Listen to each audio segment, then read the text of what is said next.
Guru para guru, Syekhona Kholil Bangkalan. Dari Bangkalan, Asad menempuh perjalanan jauh ke Jombang. Setibanya di hadapan Kiai Haji Hasyim Asy'ari, ia serahkan seuntai tasbih kepada sosok yang ditujunya itu, beserta pesan berbunyi, "Ya Jabar ya Qahar," yang diulanginya sebanyak 3 kali. Beberapa waktu sebelumnya, pemuda yang sama juga mengantarkan tongkat kepada Kiai Hasyim, lengkap dengan pesan berupa ayat 17-23 surat Taha yang menceritakan mukjizat Nabi Musa AS. Kiai Hasyim memahami isyarat dari 2 pesan tersebut, bahwa itulah jawaban dari istioroh yang ditempuhnya terkait rencana pendirian sebuah jamiyah yang tersampaikan melalui gurunya, Syekhona Kholil Bangkalan. Di kemudian hari, Kiai Hasyim dan beberapa kiai lainnya mendirikan Jamiyah Nahdlatul Ulama. Pada separuh akhir abad 19, Bangkalan adalah tujuan bagi mereka yang haus akan ilmu agama. Di sana ada Syekhona Kholil, sosok yang dapat menuntaskan dahaga mereka. Tidak sedikit dari mereka yang berkesempatan menyesap langsung keilmuan Syekhona Kholil, di kemudian hari menjadi kiai-kiai pendiri pondok pesantren terkemuka yang santri-santrinya tersebar di setiap penjuru Nusantara. Hampir seluruh kiai pendiri Jamiyah Nahdlatul Ulama pun merupakan muridnya. Tak heran jika julukan Syekhona, guru kita, disematkan kepadanya.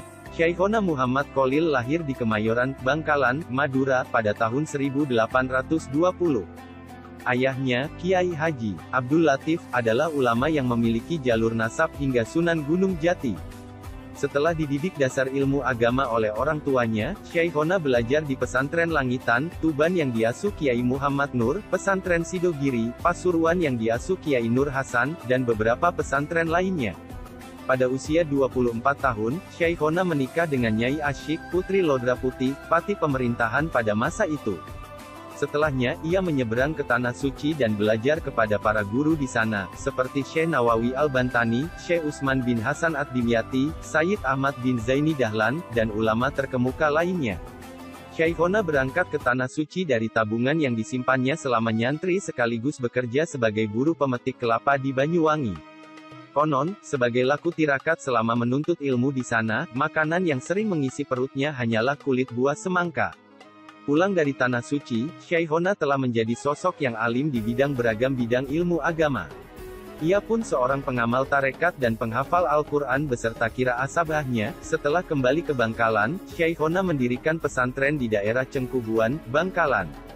Namun, beberapa saat kemudian pesantren tersebut diserahkan kepada salah satu menantunya, Kiai Muntaha, dan ia mendirikan pesantren baru di daerah Demangan, Bangkalan.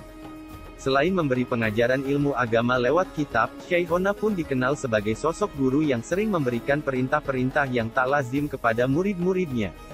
Perintah demikian itu menjadi semacam ujian kepatuhan murid kepada sang guru, sehingga dengan mematuhi perintah guru, murid tidak hanya memperoleh ilmu, melainkan pula keberkahan yang menyebabkan ilmu bisa bermanfaat. Di antara murid-murid Syekhona adalah Kiai Haji Hasyim Asy'ari, pendiri pesantren Tebuireng, Jombang dan pendiri Jamiyah Nahdlatul Ulama, Kiai Haji Abdul Karim, pendiri pesantren Lirboyo, Kediri, Kiai Haji Masum, pengasuh pesantren Lasem, Rembang, dan masih banyak lagi. Konon, setelah banyak muridnya yang mendirikan pesantren, Syekhona menutup pesantrennya sendiri, tidak lagi mau menerima santri baru, dan justru mengarahkannya agar belajar di pesantren muridnya. Syekhona wafat pada tahun 1925 yang bertepatan dengan 29 Ramadan 1343 hingga saat ini, makamnya banyak dikunjungi peziarah dari berbagai penjuru Nusantara.